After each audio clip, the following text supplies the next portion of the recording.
mil. It happened.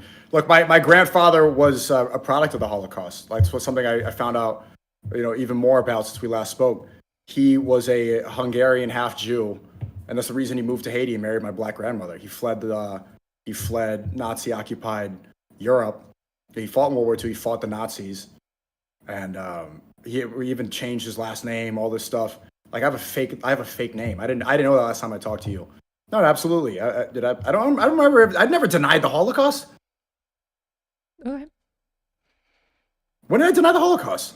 I feel like there's clips from like Nick Fuentes conversations and stuff like that definitely seem strongly leaning in that direction.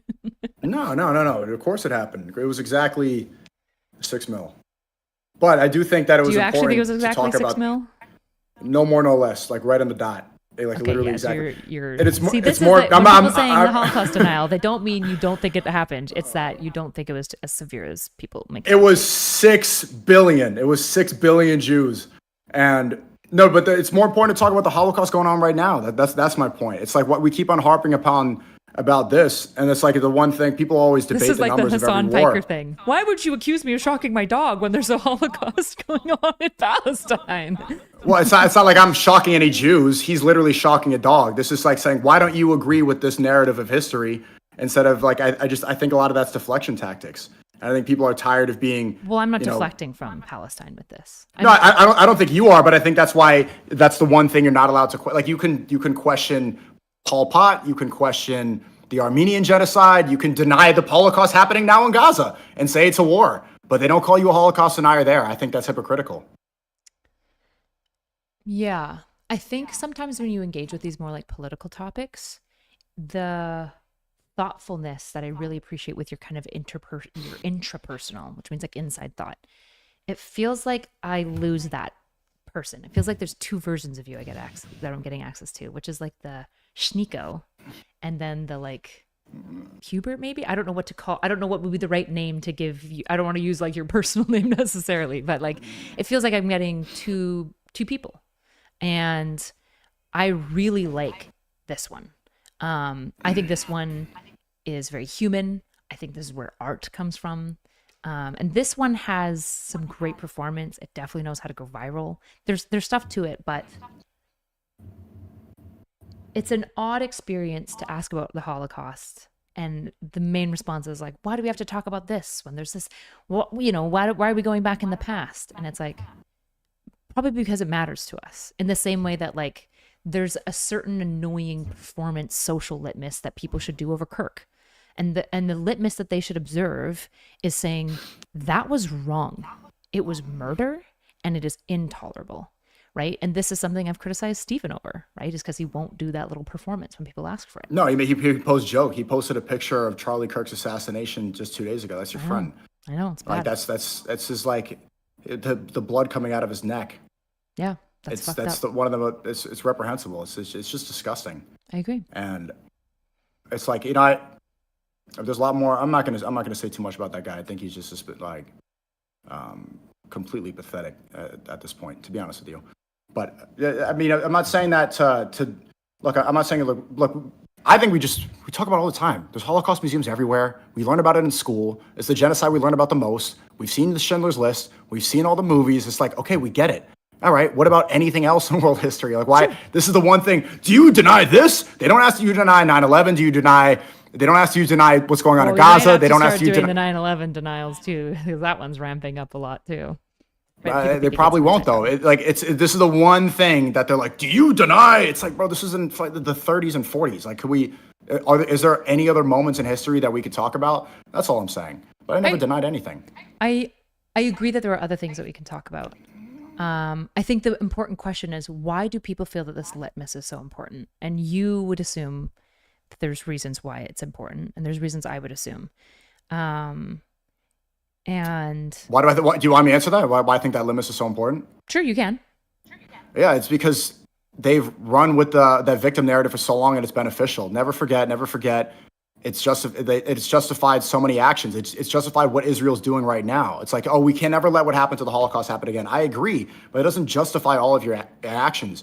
When you come from a victim perspective, you could do anything, right? The U.S., 3,000 people died on 9/11. Then we went into Iraq and Iran. 1 million civilians died in Iraq, but we always said 9/11, 9/11 because 3,000 people died. October 7th is the new one. October 7th, October 7th. And then they bomb kids for 2 years straight. They use that victim narrative to justify what they really want to do. And maybe what they really wanted was to establish a greater state of Israel. If the Holocaust didn't happen, would they be able to justify the creation of Israel as easily as they did? Probably not. So that's why I think the litmus is so important. It's not because it's like, oh, we can never happen again. Obviously, it should never happen again. But I think people can analyze this a little bit deeper. And the reason that they don't is because they get questions like this, like, do you deny this? Whoa, I'm not an anti-Semite. I'm not an anti-Semite. Mm-hmm. There's a social performativity that people are asking for.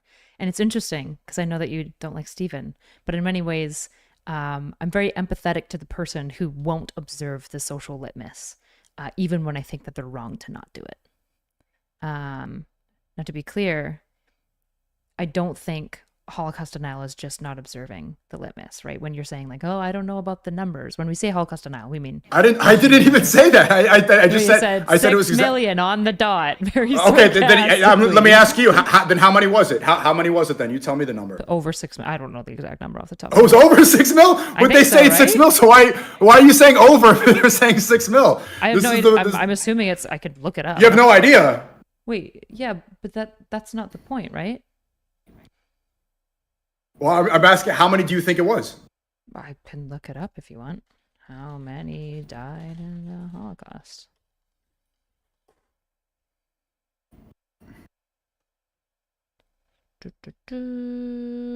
Yeah, approximately 6 million. In total, 6 million, blah, blah, blah, blah, blah. I don't know the exact number.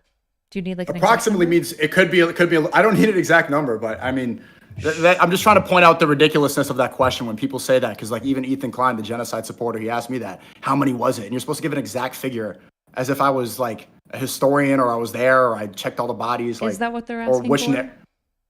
Yeah, I mean, look, because you said it approximately. What does that mean? Does that mean 5 mil? Does that mean 7? What does that mean exactly? Because if you say it wasn't 6 mil, now you're a denier. But based off of their definition, like this, you see how you could so easily be categorized as an evil Nazi?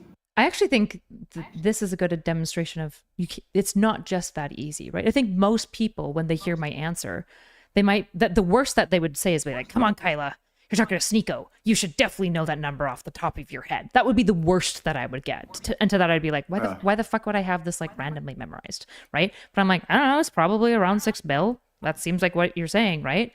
The issue is that when you answer it, you were saying it very tongue in cheek, where you go, well, do you think it's that? Because if you think it's 120,000, that's a very different figure, right? And but then break down what does approximately mean? How far is where is the gray area? The reason I say it like that is because I know that it's a weapon used to get your Wikipedia fucked up. It's to silence you. It's to say, oh, you're a denier.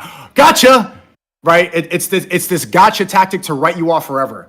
That's why. Yeah, that's it's a litmus. It's the social litmus, right? Because when you say approximately, most people would like probably give grace for like 500,000 either side, but they wouldn't give grace for like reducing it by 6 million, because almost every single person who has to reduce it to like 120,000 are doing so to dismiss the genuine tragedy of what the Holocaust is. And that is concerning, right? We don't want to dismiss when like the Holodomor happens and communism destroyed lives. We don't want to like just rush over that. It's really important that communists look at that number seriously. And I don't think you like communists. I'm sure you'd agree. Communists need to be very honest with themselves about what the Holodomor is. They need to look at those numbers and they need to understand the implications of the things that they're talking about. They must, because we don't want to redo that history.